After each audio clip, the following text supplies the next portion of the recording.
hayotimda, o'zimni qadriyatimda umuman ajrim savoli bo'lishi kerak emas edi. Hissiyotlarni yashayotgan paytimizda mana shu g'amni his qilishimiz ham kerakli paytida Man bo'ldi, bugundan boshlab bunaqa yashamayman deb aytish kerak. Bitta chiroyli narsadan energiya olaveramiz. Har bitta qaragan, ko'zimiz tushgan chiroyli manzaradan energiya olamiz.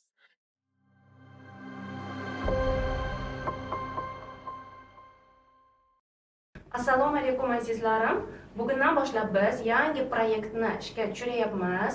Ushbu proyektimizda o'z ustida ishlab kelayotgan ayol-qizlarni taklif qilamiz va biz ular bilan ajoyib suhbatni uyushtiramiz. Bugungi bizani podkast mehmonimiz Dilnoza Olimova, ruhiy ismlari Anado va ular bilan biz bugun podkastni o'tkazamiz. Ayolning rivoji haqida biz bugun gaplashamiz.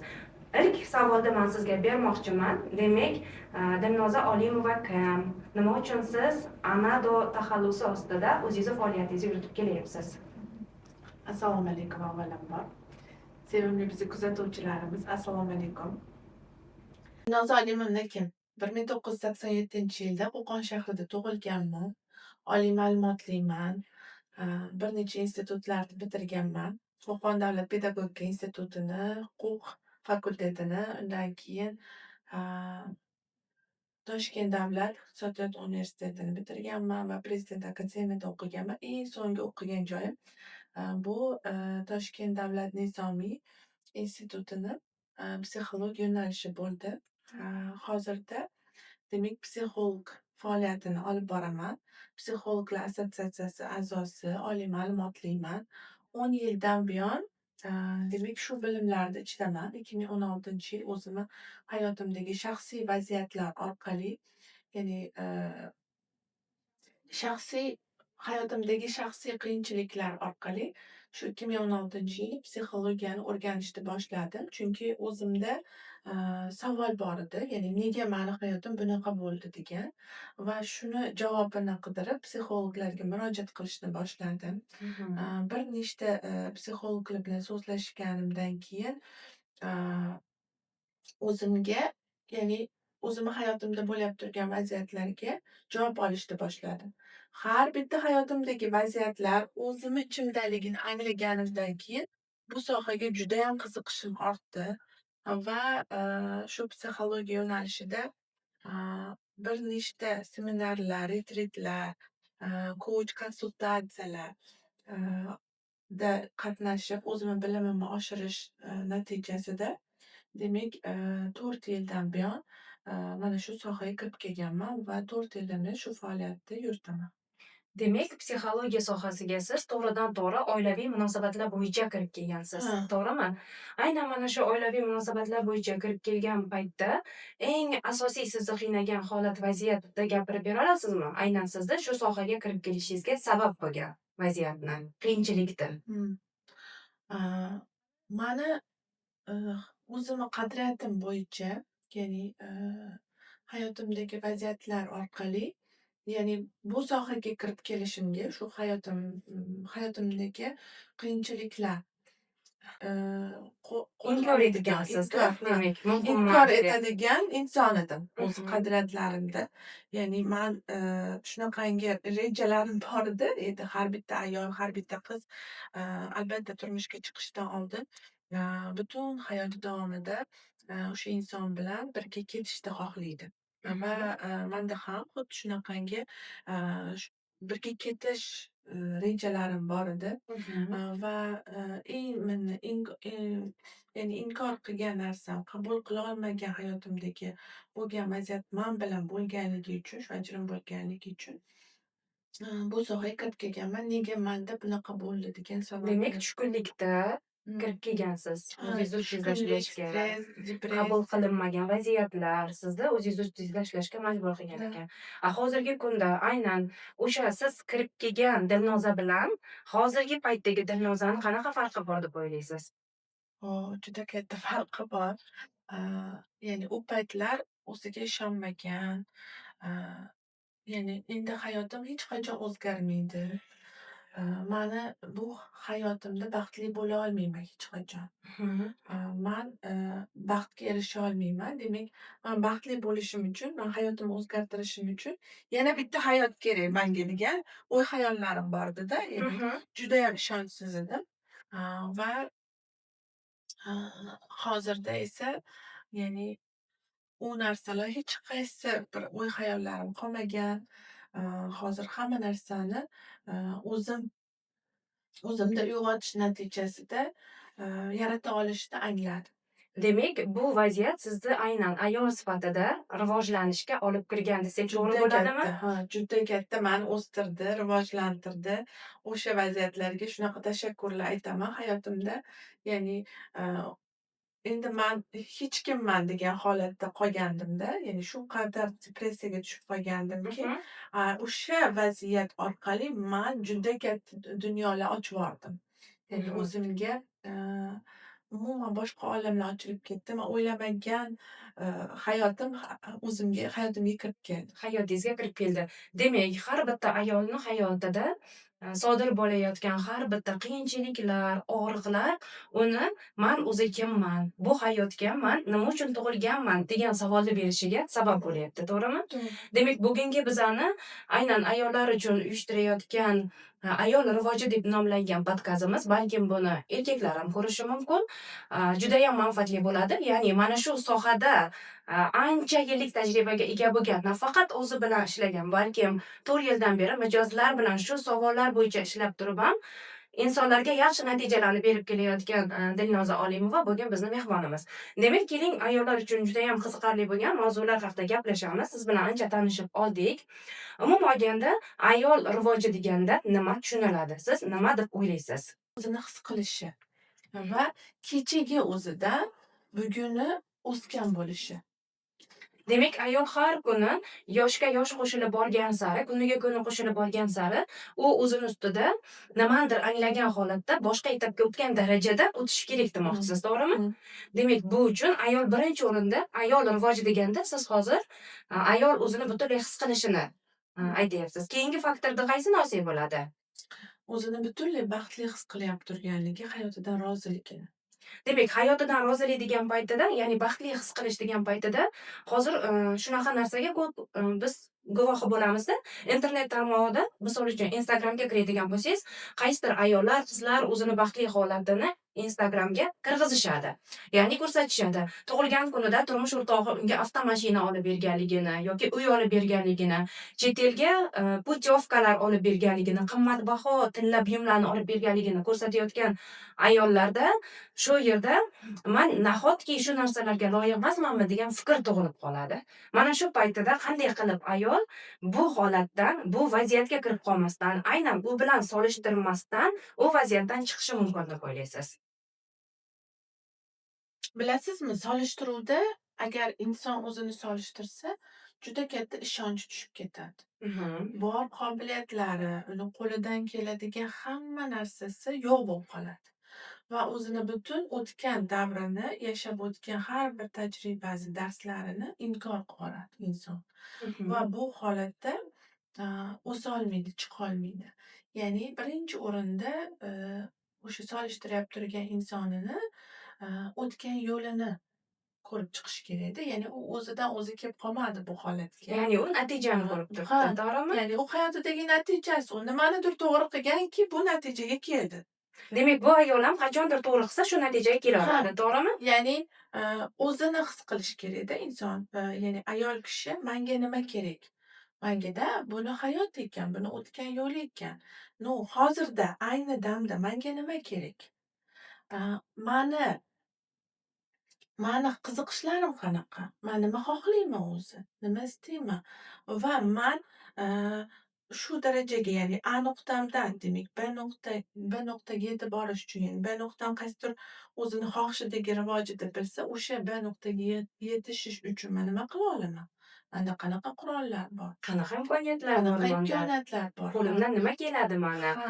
Deb shunga ahamiyat berilsa, demak, ayollarni o'sha Instagram tarmog'ida ko'rsatayotgan chiroyli hayotiga adashib qolmaydi, to'g'rimi? Ha, Man o'ylayman, aslida mana shu aslida Instagram tarmog'ida o'zini chiroyli hayotini ko'rsatayotgan ayollardayam, baxtsiz holatlari ham bo'ladi ulardayam. albatta. G'am bo'ladi, tashvish bo'ladi, qabul qilinolmagan holatlar bo'ladi. Chunki biz insonmiz. Inson bo'lganimizdan keyin biz har xil hissiyotlarni yashab o'tamiz. Hissiyotlarni yashayotgan paytimizda mana shu g'amni his qilishimiz ham kerakli paytida biz aynan sevgini his qilishimiz ham kerak, to'g'rimi? Har birisi bizani o'stirishga xizmat qilyapti ekan. Albatta. Ya'ni, ijtimoiy tarmoqlarda ko'rsatilayib turgan hamma narsa ham to'g'ri emas. Ular faqat baxtli hayotini Ular ko'rsatadi. faqat baxtli hayotini bir tomoni, tangani bir tomonini ko'rsatyapti. Tangani ikkinchi tomoni ham borda. Bizda esa sodda ayollarimiz tangani ikkinchi tomonini borligini bilmasdan, mana bunga u shunday narsalarni turmush o'rtog'i yaratib beryapti, manda yo'q deb depressiyaga, stressga tushib qoladi. Va shu yerda уже odam o'ylayman o'zidan ketib qoladi. Ya'ni o'zini asliyatidan. Balkim aslida mana shu internet tarmog'ida ko'rib turgan ayolga uni turmush o'rtog'ini avtomashina olib berganidan ko'ra, balki uni biron bir o'qishga kirg'izishi uchun muhimdir. Ya'ni ayol buni o'zini his qilib, ko'rib, ko'rganida, bilganida bu ko'p narsalarni o'zi uchun aytadi va shuning uchun ham rivojlanmoqchi bo'lgan ayol "Menga nima kerak?" deb savol berishi kerak deb o'ylayman. To'g'rimi? Albatta. Ya'ni bu hayot shunaqaki, biz bu hayotga har kuni o'sgan kelganmiz va o'sish bor joyda har doim qiyinchilik bo'ladi. Har bitta qiyinchilik sizni o'stiradi va bu, hayotda, ya'ni har doim ham bir xil bo'lmaydi hech qanaqa vaziyatda. Ya'ni bu hayot qonuni jon.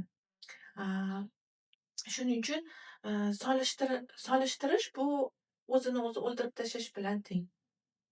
O'zini o'zi inkor qilib tashlash bilan teng va, shuning uchun ham har bitta ayol o'ziga ulanishi kerak. Butunlay atrofni, esidan chiqarishi kerak va o'zini maqsadi sari ketishi kerak. Demak, har bitta ayol atrofdan uzilib, o'zini maqsadi sari ketishi kerak deb aytyapsiz. Bunda ayolga eng asosiy qurol bilim, ilm deb o'ylayman man. Albatta. Chunki sizga, bizga shu joyga kelgunimizga qadar mana shu olgan bilimlarimiz sabab bo'ldi. Qancha yig'ladik biz ham, qancha yiqildik biz ham. Hayotimizda ko'p vaziyatlarni qabul qilolmadik. Aynan qabul qilolmagan vaziyatlar hayotimizda qabul qildirtirish uchun o'zini qancha ko'rinishda namoyon bo'ldi va bugungi kunda siz bilan biz odamlar qarashishida mana shu mavzuni bekordan bekorga ko'tarib chiqayotganimiz yo'q. Chunki, ko'p narsadan dovon osholgan ayol nimanidir ayta oladi deb o'ylayman. Ya'ni tajribalaridan kelib chiqqan holatda. Endi rivojlangan ayol uchun o'ziga bo'lgan ishonch qanchalik darajada ahamiyatli? Bu eng muhimi, eng muhimi. Ya'ni, o'ziga bo'lgan ishonch yo'qmi ayol kishida, demak u, shunaqangi atrofidagi insonlarni ham yig'adiki, hamma atrofidagi insonlar ishonchsiz insonlar kirib keladi. Va bo'lib turgan vaziyatlar ham, o'zi bo'lmoqchi bo'lgan vaziyatlar ham ishonchsizligi doirasida orqaga qaytib ketib qoladi. Ya'ni ishonch eng asosiy qurol hisoblanadi. Va buni uyg'otish juda ham muhim. Ya'ni kimdadir ishonch bo'lmasa, buni uyg'otish kerak. Bilim olib, ilm olib, kitob o'qib, O'zini ustida va ishlab. o'zini ustida ishlab, va eng zo'r ishonch bilasizmi qachon uyg'onadi? Man o'zimni hayotimda ya'ni sinagan bo'lganim. Ya'ni nimagadir ishonmay turibsizmi? Misol uchun qanaqadir, biznes qilmoqchisiz va shuni bo'lishiga, sizda o'xshab ketishiga ishonmayapsiz. Shu paytida mayli qilib ko'raychi deb turib harakatlanish kerak. Ya'ni o'sha siz ishonchsiz bo'lib turgan narsani bajarib ko'rganingizdan keyin o'shani natijasida, ya'ni siz natijaga erishdingiz va uni natijasida juda katta ishonch uyg'onadi. Demak, men buni qila oldim, eplay oldim, qo'limdan keldi. Demak, yana harakat qiladigan bo'lsam, bundan ham yuqori bo'lgan yutuqqa kelaman degan fikrga keladi. Va, aynan o'ziga ishongan ayollar uchun bilim, ilm olish juda muhim. Ya'ni, ishonch holatiga bilimsiz, ilmsiz kelib bo'lmaydi adekvat holatda. Gap bo'lmaydi. Yo'q. Chunki kimgadir o'zini solishtirib, ishonchni orttirib olish, bu endi insonda holatida qanaqadir jarayon ketayotganligini bildiradi, to'g'rimi? Ha. Ya'ni u qaysidir odamlarni yerga urish natijasida, qaysidir odamlardan o'zini ustunligi natijasida erishiladigan ishonch. U ishonch bilan bilim olib turib, o'zini ustida ishlab turib kelgan ishonchni umuman bir-biriga solishtirib bo'lmaydi. Bilasizmi, bilimsizlikda, siz atrofdan kutaverasiz va atrofdan atrofga alam, nafrat ko'payib ketadi. Qancha bilim olganingiz sari o'zingizga ishonchingiz, o'zingizga hurmatingiz oshib ketadi. Ya'ni sizda aniq, faktlar borda, ya'ni o'sa olishingizga. Bilim bu har bitta sohada, ya'ni qanaqa soha bo'lishidan qat'iy nazar, hamma sohada bilim olish shart. Man bu bekorga aytishmaganda, to, qabrga qadar ilm izladim. Bilimsiz hech narsada o'tib bo'lmaydi. Bilimsiz qolgan odam tushkunlikka tushib qoladi. Bilimsiz qolgan odam stresli holatlaridan chiqolmaydi. Bilimsiz qolgan odam o'tmishda qolib ketadi. Bilimsiz qolgan odam kelajakka o'tib ketadi. Bilimsiz qolgan odam hozir va shu yerda mazza qilib yasholmaydi. Mh. To'g'rimi? Mh. Ya'ni bilimsizlikka hozirgi paytda mana ayollar o'rtasida shunaqa aktual bo'lyapti mavzu. Ya'ni ayol o'zini chegaralarini qo'yolmasligi. Ya'ni ayolni chegaralariga uni yaqinlari bemalol bostirib kirishi. Bu ham bilimsizlik natijasida bo'ladi, to'g'rimi? Albatta. Agar o'zini chegarasini bilmagan ayol boshqa odamga ham chegarasini qo'yolmaydi. Siz nima deb o'ylaysiz bu masalada? O'zi chegara mavzusi ham bu juda katta mavzu hisoblanadi. O'zi, ya'ni chegarasini qo'yolmaslik qayerdan kelib chiqadi? Albatta bolalikdan. Bolalikda ota-onalar, farzandlariga shu alohida xona qilib bermaganligi, yoki xonalariga taqillatib kirmasligi, ularni chegaralarini, farzandlarini chegaralarini hurmat qilmasligi. Man o'zim esimda bor. Bolaligimda masalan qayergadir ketish kerak bo'lsa, ertalabda "Keyin biz ketamiz" deyishardi-da. Ya'ni bir kun oldindan "San borging kelyaptimi shu joyga? Biz shu joyga bormoqchimiz. San nima deysan? Qanaqa fikrdasan?" deb so'ralmagan. Mhm. Ya'ni, bu ham, ya'ni insonda chegaralarini hurmat qilmaslikka olib keladi va u shu bolaligidan, chegarasini ko'rsatilinmagan, chegarasi hurmat qilinmagan bolalar, ya'ni katta bo'lgandan keyin, aaa, "Mani chegaram yo'q" deb o'ylaydi. Chegara Va nimaligini mani bilmaydi. chegara nimaligini bilmaydi. Ya'ni mani istagancha man bilan, istagancha gaplashish mumkin. Munosabatga kirishim mumkin. Istagancha munosabatga kirish mumkin. Men bilan Ha. xohlagan ishingni qilishing mumkin. Bu norma deb o'ylaydi. Boshqalarga ham shunday munosabatda Ha. bo'ladi, to'g'rimi? O'zi Chegarasi yo'q o'zini odam. chegarasini belgilamagan inson boshqalarni ham chegarasini hech qachon hurmat qilmaydi.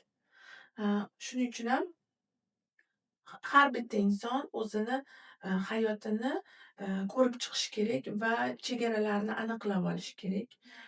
Avvalambor o'ziga o'zi chegaralarni aniqlash kerak va, shu holatda ya'ni tashqi dunyoga ham ko'rsatish kerak bu narsani. Hurmat qilishlarini, uni chegarasini va shu bilan birgalikda boshqa insonlarni ham, chegaralarini hurmat qilish kerak. Bu ham, ayolda rivojida juda muhim rol o'ynaydi. Demak, hozir bizani ota-onalarimizda bu bilimlar bo'lmagan, siz bilan bizga bu chegara nimaligini ko'rsatishmagan va shuni natijasida biz ham chegarasizlikda katta bo'ldikda, bilim, ilm olib turib, keyin chegara nima ekanligini o'rgandik. O'zimizga qanday munosabatda bo'lsak, aynan mana shu munosabatni boshqa odamga ham qilish mumkinligini o'rgatdik.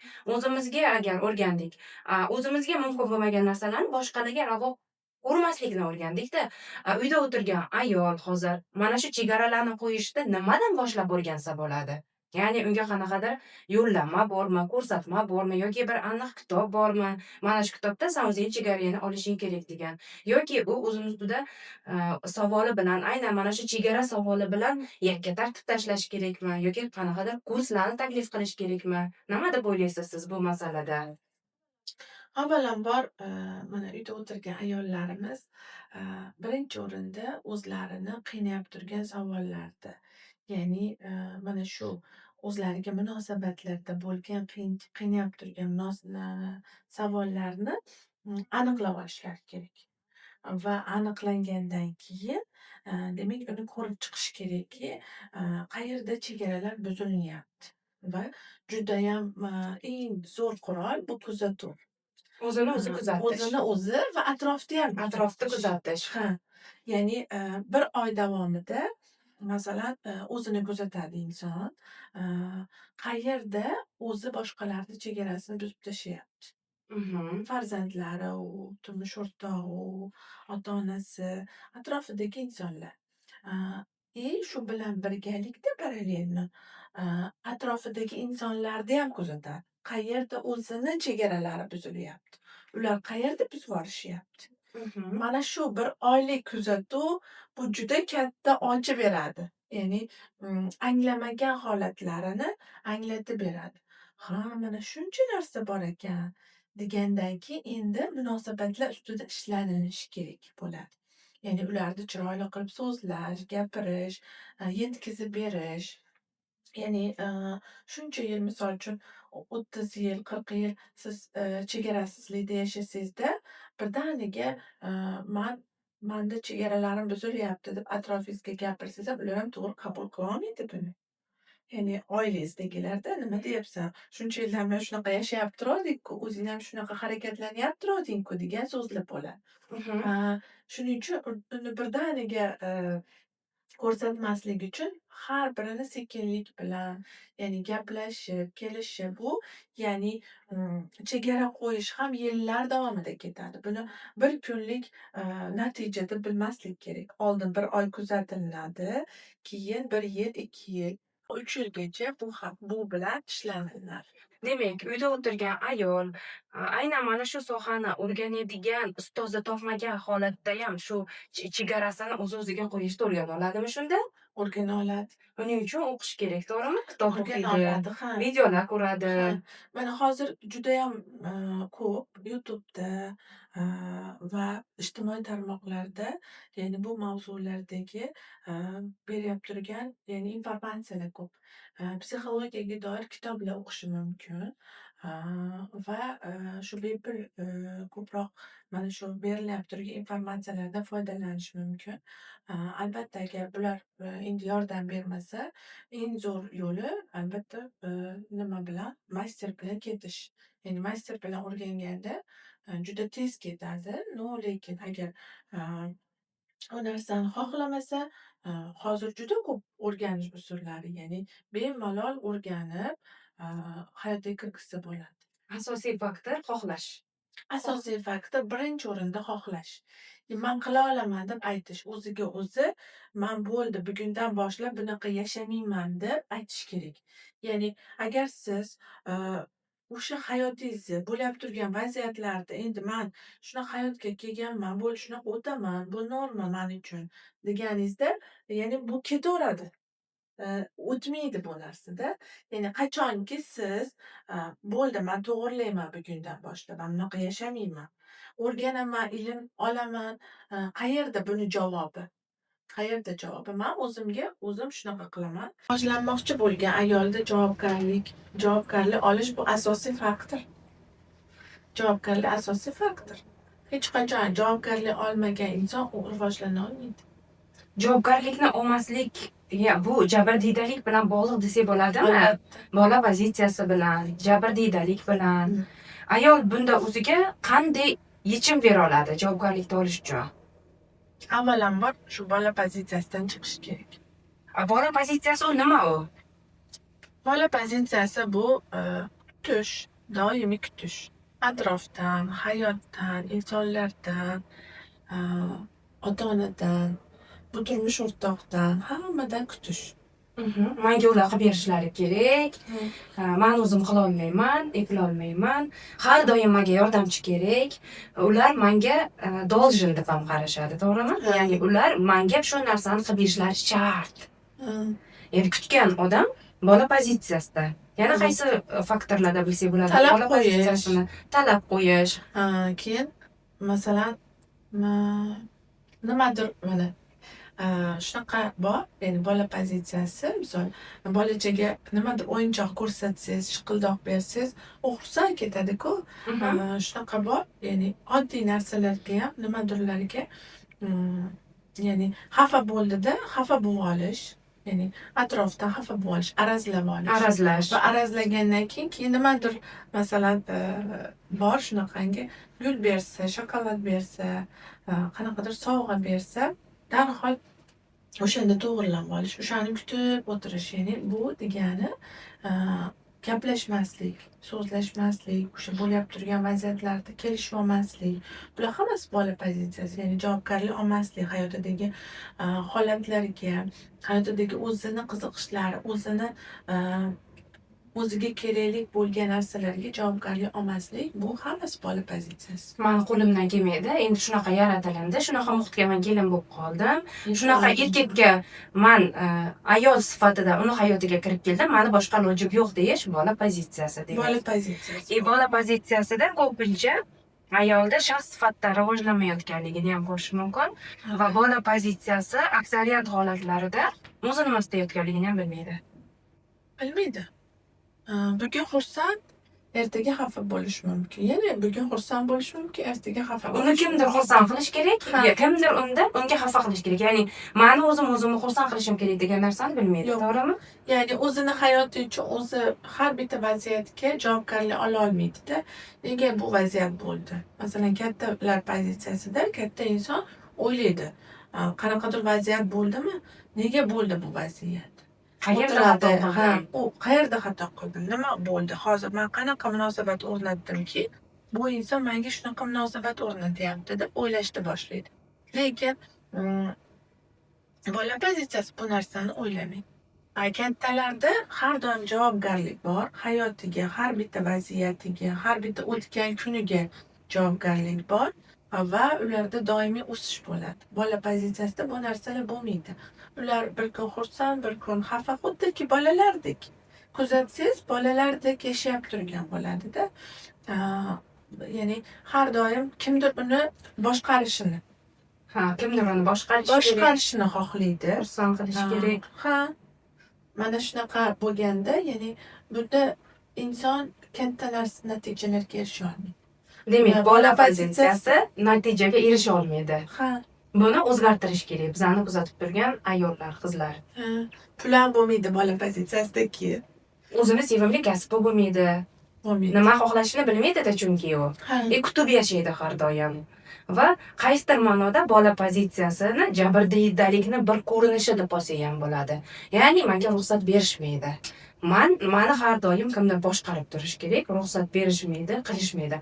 Qachonlardir bu pozitsiyada yashaganman men o'zim ham. Shuning uchun bu pozitsiyani juda yaxshi bilaman va men o'ylaymanki, har bitta ayol mana shu bola pozitsiyasini yashab o'tadi. Qaysi yoshda bo'lishidan qat'iy nazar. Keyin o'zini anglab, yetuklik bosqichiga o'tib borayotgan paytida keyin savol berishni boshlaydi. Nimaga meni hayotimda bunday holat bo'ldi? Qanaqa qilib buni o'zgartirsam bo'ladi deb. To'g'rimi? Aynan ana shu nuqtada biz bilim olib, oldinga ketib, kerakli bo'lgan ustozlarni topib turib, yetuklik davriga o'tib olganmiz. Men qo'rqaman deyish. Mana ayollar, men qo'rqaman, men qila olmayman, menga qo'yishmaydi. Ruxsat berishmaydi. Manda yo'q. Ruxsat berishmaydi deydi. Men o'zim ham shunaqa yashaganman 10 yil avval. Lekin keyin ko'rdimki, hayotimda yashab va bilim olganim sari ko'rdimki, bular hammasi o'zimning qo'rquvlarim ekan. Javobgarlik ola olmaslikdan qo'rquvlarim ekanda, ya'ni xato qilib qo'yishdan qo'rquvlarim ekan. Hozir qayergadir borsam va xato qilib qo'ysam, keyin meni urishib berishadi, Jazolashadi. meni jazolashadi. Xuddi o'sha bolalikdagi qo'rquvlarda bu hammasi, ya'ni javobgarlik ola olmaslikdan. Qachonki inson o'ziga o'zi men shuni xohlayapman, istayapman, bo'lib boraman. Mana shu yerda nima bo'lishidan qat'iy nazar men o'zimga javobgarlikni olaman. Bu meni tajribam bo'ladi. Agar o'xshasa, bu meni omadim, ya'ni menga Yutuq bo'ladi. Yutuq bo'ladi. O'xshamasa mayli. Mayli, bu meni tajribam, keyingi safar o'xshaydi deb harakatlangani sari o'sish boshlanadi. Ha, demak ayol o'zi bilan o'zi kelishib olishi ham muhim bo'lyapti-da. Kelishib olishi juda muhim. Ya'ni o'zi tanlov qilishi kerak-da.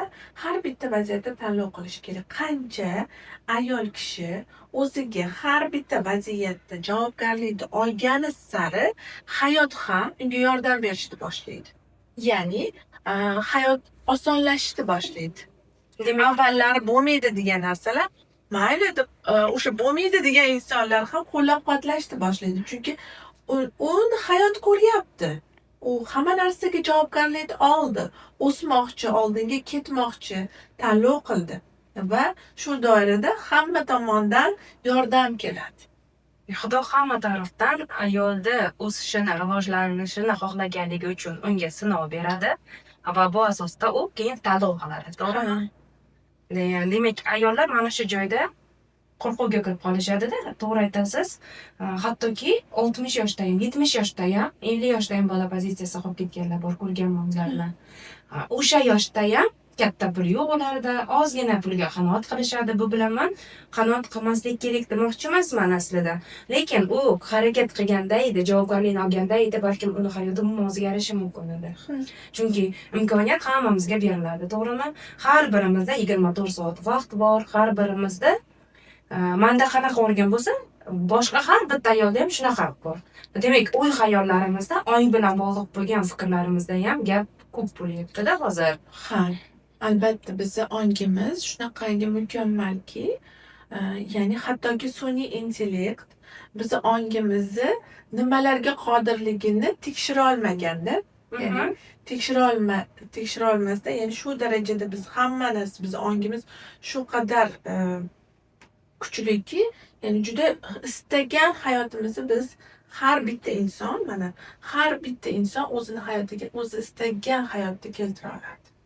Faqatgina bilasizmi, bu narsada birinchi o'rinda nima turadi? Mana qo'rqaman degan so'zni olib tashlash kerak. Qo'rqsa ham harakat qila olishi kerak.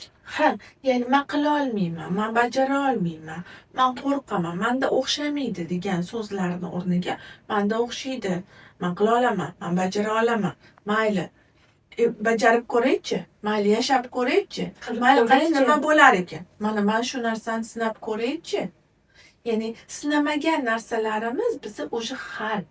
Ya'ni o'zi shundoq ham yashayapsiz o'sha hayotda. Lekin siz hali keyingi nuqtangiz, ya'ni o'zingiz orzu qilgan narsalarni sinab ko'rmadingiz-ku. Ular sizda hal emas. Shuning uchun sizda hozircha yo'q. Ularni sinab ko'rishdan qo'rqmaslik kerak. Tajribalarni olish kerak. Ha, Qadam yo'lda tashlash davom kerak. etishda, ya'ni siz bitta qadam bosdingizmi, hayot sizga eshiklarini ochaveradi. Siz mana shu qo'rqmayman, bo'ldi, men bajaraman, men oldinga ketaman deb o'yladingizmi? Bo'ldi, ochiladi eshiklar. Ochiladi. O'zingiz bilmagan holda hayron qolasizki, shunaqa qo'llar cho'zilinadi. Ya'ni men o'zim hayotimda ko'rganman-da. Ya'ni men aytganman, men uzoq yil rahbar bo'lib ishlaganman va esimda bor, shu rahbar bo'lishimdan avval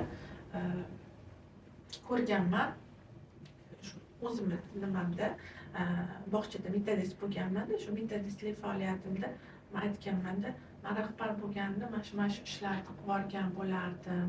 Men rosa ko'p narsalar qilgan bo'lardim. Hozir mana shu yerda bo'lmayapti-da, shu narsalar amalga oshmayapti deb o'ylashim bilan o'zidan, ya'ni men tanlov qildim. Ko'rasizmi? Ya'ni men shu narsalar qilganimda, men bu narsalarni beraman, o'zimdan beraman insonlarga deb tanlov qilishim bilan o'zidan menga taklif tushgan.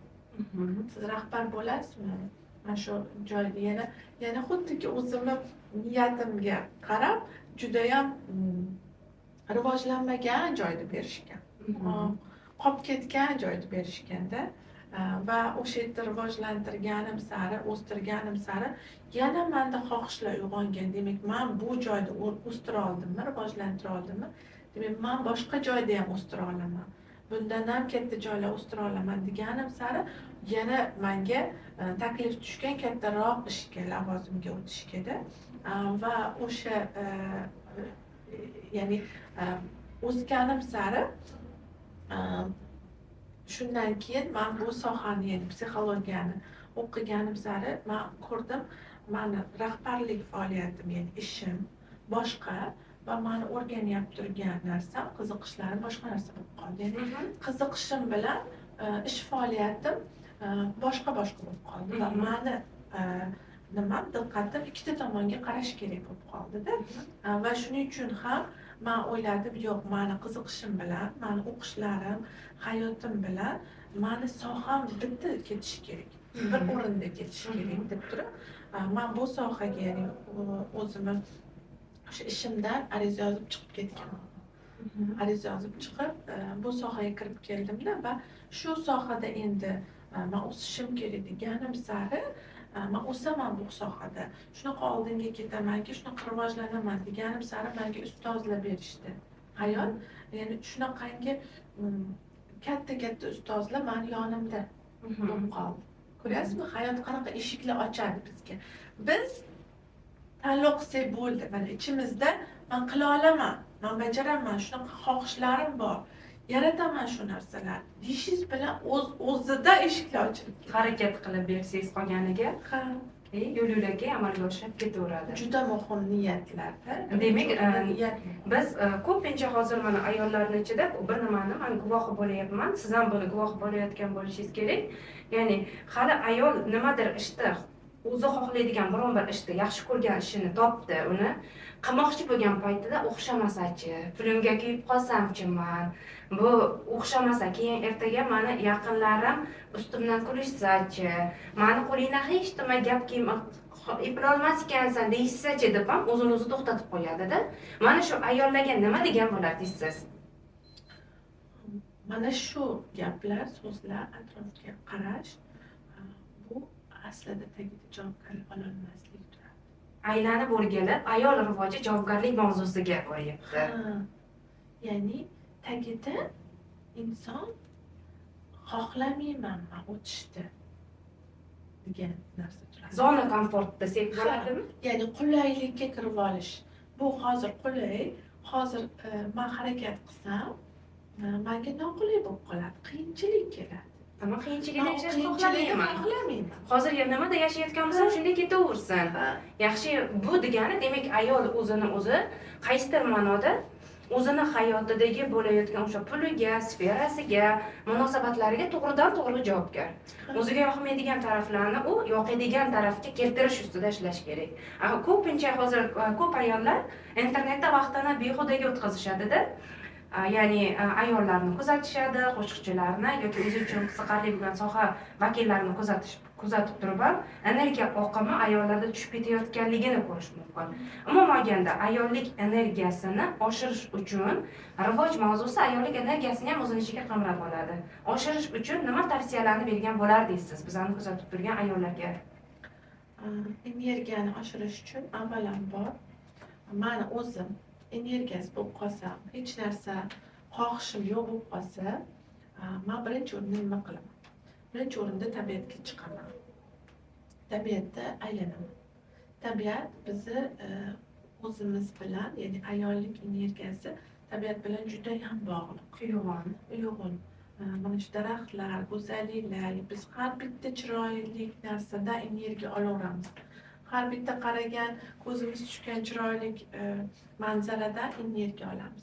Shuning uchun men tabiatda yuraman va yaxshi ko'rgan sho'xroq musiqamni qo'yib raqs tushaman va yaxshi ko'rgan kofemni, qahvamni ichganimda ham bu juda katta menga energiya beradi, kuch beradi va ko'proq o'zimga savol beraman, men nima xohlayapman, men nima istayman o'zi, nimalar qilgim kelyapti deb ko'proq o'zim bilan gaplashaman.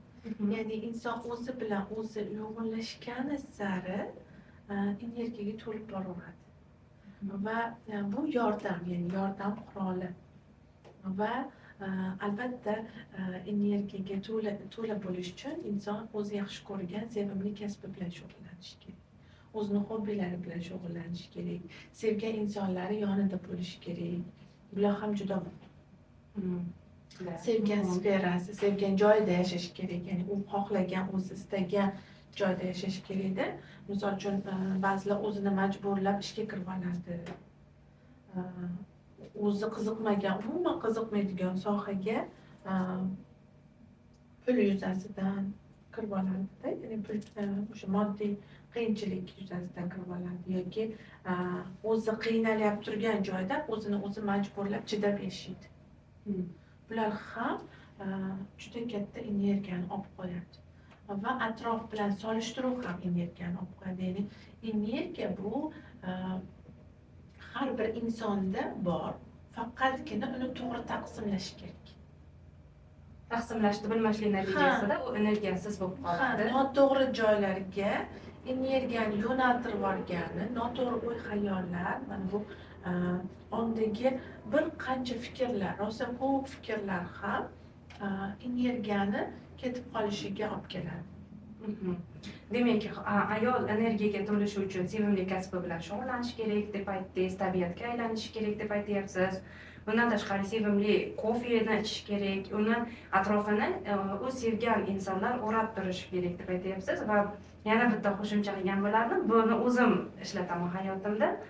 Aynan mani ongim doirasiga to'g'ri kelgan insonlar bilan ko'rishish, o'rtoqlarim, juda muhim. dugonalarim bilan bu mani shunaqa darajada yana energiyaga to'ldirishga, o'zimni asl tabiatim bilan ulanishga, mani aslida nima vazifada ketayotganligimni ko'rsatish uchun ham meni yo'naltiradi. Bu juda muhim, ya'ni oldingizdagi insonlar sizga haqiqiy energiya beruvchi. Agar ular energiyaga to'la, ya'ni rivojlanadigan, o'sadigan ayollar bo'lsa, oldingizda qancha o'sgan ayollar bo'lsa, siz shuncha energiyaga to'lasiz. Ayollarga juda muhim ayollar bir-biri bilan gaplashib turishi. Mana ba'zi erkaklarimiz ayollarni ko'chaga chiqarmaydi, do'stlari bilan, dugonalari bilan ko'rishgani qo'ymaydi. Bunda ayol kishi judayam ya'ni bilasizmi, alamli to'lib bo'lib qoladi. Zaharroq bo'lib qoladi, agressiyaga to'lib ketadi-da. Ayolda agressiyaga to'lmasligini istasangiz, ayolda o'zini do'stlari bilan, dugonalari bilan ko'p ko'rishib turishiga ruxsat berish kerak. Qancha ayol o'zini endi o'stiradigan sferada bo'ladigan dugonalari bilan ko'rishsa, gaplashsa, ular bilan muloqot qilsa, bu juda katta unga energiya beradi, kuch beradi. Shundan xursand bo'ladi. Ayollar uchrashuvlari juda muhim ayol kishiga. Ya'ni ayol o'sha olgan energiyani o'zini bolalariga, turmush o'rtog'iga, yaqinlariga beradi. Ya'ni odamda ichida ichingdagi sirtingda deb aytilinadi-ku. Demak, ayolda ichida nima bo'lsa, u tashqi tarafga chiqadi. Demak, ayolda ichi xursandchilikka to'la bo'lsa, u tashqariga chiqadi. Nafratga to'la bo'lsa, u nafratga chiqadi. Eng nafratda asosiy qurbonlari ayolda o'zi bilan farzandlari bo'lib qoladi. Turmush o'rtog'iga gapira olmasdan ayol, ya'ni gapirish deganda bu yerda men baqirish, u bilan olishishni nazarda tutmayapman. Ammo bir-birini eshitish, gapirishni, ichidagi hislarini ayta olmagandan keyin ayol alamzada bo'lib ko'p holatlarda farzandlaridan oladi. Va bu oilani qaloqlashishiga, farzandlarni o'ziga bo'lgan ishonchini so'nib qolishiga olib keladi. Bitta ayolning rivoji qanchalik darajada jamiyatni o'zgartirishga xizmat qilyapti-da. Ya'ni u farzand tarbiyalaydi, farzandlari yetuk inson bo'lib, kelajakda o'ziga ishonchi baland bo'lib katta bo'lsa, u yaxshi lavozimlarni egallaydi. Onadan ko'rgan holatda. Ayolning rivojida erkaklarning o'rni qanchalik muhim? Erkaklar tarafidan ham olib qaraydigan bo'lsak hozir. Ya'ni ayol uchun ayolda rivojida erkakning o'rni juda muhim. Ya'ni erkak kishi birga, ya'ni ayol bilan erkak bir-birini to'ldiradi. bir-birini to'ldiradi. Erkak ayniqsa qo'llab-quvvatlasa ayolni, men seni yoningdaman. Ya'ni masalan, ko'p erkaklarimiz moliyaviy jihatdan qo'llab-quvvatlashni tushunishadi-da, lekin aslida bitta so'zni o'zi yetadi. Men yoningda turibman, men borman, men seni qo'llab-quvvatlayman. Bu vaziyatda ham sen bajara olasan, qila olasan, dedimi erkak kishi? Orqangda men turibman dedimi? Men turibman dedimi? Bitta shu so'zini o'zi ayolni xuddiki mana bu Duracell batareykasiga aylantirib yuboradi, shunaqa tezlashtiradi va ayol bu so'zlardan ruhlanib qancha natijalarga erishib boradi-da. Ya'ni erkak kishi bilan birga ketganda juda ko'p ayol kishi o'sadi. Shu bilan birgalikda bilasizmi, erkaklarda ayolni rivojdan to'xtab qolishiga ham erkaklarda o'rin borda. Bilasizmi, erkak kishi agar o'sha ayol kishiga mehr bermasa, e'tibor bermasa, diqqat bermasa, ya'ni ayolni bee'tibor qoldirsa, ayol agressiyaga to'ladi, ayol baxtsiz bo'ladi va o'sha baxtsizlik holatini butun atrofga sochishni boshlaydi. Ya'ni bundan eng aziyat chekadigan, rost aytganingizdek, farzandlar bo'ladi. Ya'ni erkak kishi ayolni qo'llab-quvvatlamagan sari ayolda agressiya kuchayib, kimga beradi? Farzandlariga beradi. O'sha baqiradi farzandlariga butun nafratini sochadi va farzandlar buni doirasida o'ziga ishonchsiz, o'ziga hurmati yo'q, hamma narsaga noloyiq, o'solmaydigan farzandlar bo'lib yetishadi. Yana Juda muhim, yana farzandlar oilani, umuman olganda dunyoni ota-onani ko'z orqali ko'radi deb aytishadi-ku. Demak, ota-ona oilada qanday xatti-harakat qilayotgan bo'lsa, bu farzandlarga avtomatik o'tadi. Demak, bunda ayol erkakni bir-birini tushunishi, eshitishi juda muhim bo'lyapti. Birgalikda rivojlanishi. Ko'p ayollar hozir uyda o'tirishadi, uy bekasi bu-da, ko'p ayollar. Mana shunday ayollar baribir bilim olish uchun ko'p ayollarga hozir to'g'ridan-to'g'ri bepul formatdagi kurslar, bepul formatdagi efirlar, podkastlar qancha bo'lishiga qaramasdan turib, ba'zida inson pulsiz bo'lgan narsani bee'tibor qoldiradigan narsalar ham borda. Ya'ni shunaqa fikr bor. Ya'ni pul to'lagandan keyin natija yaxshiroq bo'ladi deyiladi. Chunki ayol o'zidan energiyani berdi va uni energiya sifatida olishni boshlaydi. Ya'ni men pul to'ladim, shuning uchun ham o'rganishim kerak degan fikrda bo'ladi. Uyda o'tirgan ayol aynan mana shu o'zini ustida ishlashi uchun, oldinga ketishi uchun, ilm olishi uchun, sayohatlarga chiqishi uchun qayerdan pul topsa bo'ladi? Avvalambor niyat qilish kerak, keyin harakat qilish kerak. Ya'ni pul qayerdan keladi? Pul bu o'sha energiyani hisobiga keladi. Ya'ni unda energiya ko'p, u xursand, u baxtli, u hamma narsaga tashakkurlikda, hayotiga tashakkurlik bildiryapti. Har bitta vaziyatga, yashab turgan uyiga, bo'layap turgan vaziyatlarga hammasiga tashakkurlikda va o'zini joyidami, unga har qanaqa xohishlariga pul keladi. Ya'ni turmush o'rtog'i orqali kelishi mumkin. Turmush o'rtog'i orqali keladi yoki o'ziga g'oyada keladi yoki yaqinlari orqali keladi. Ya'ni mana men o'zim hayotimda eslayman, ya'ni men nimanidir xohlasam, o'shanga darhol yechim beriladi. Ya'ni yechim keladiki, avvalambor xohlash kerak.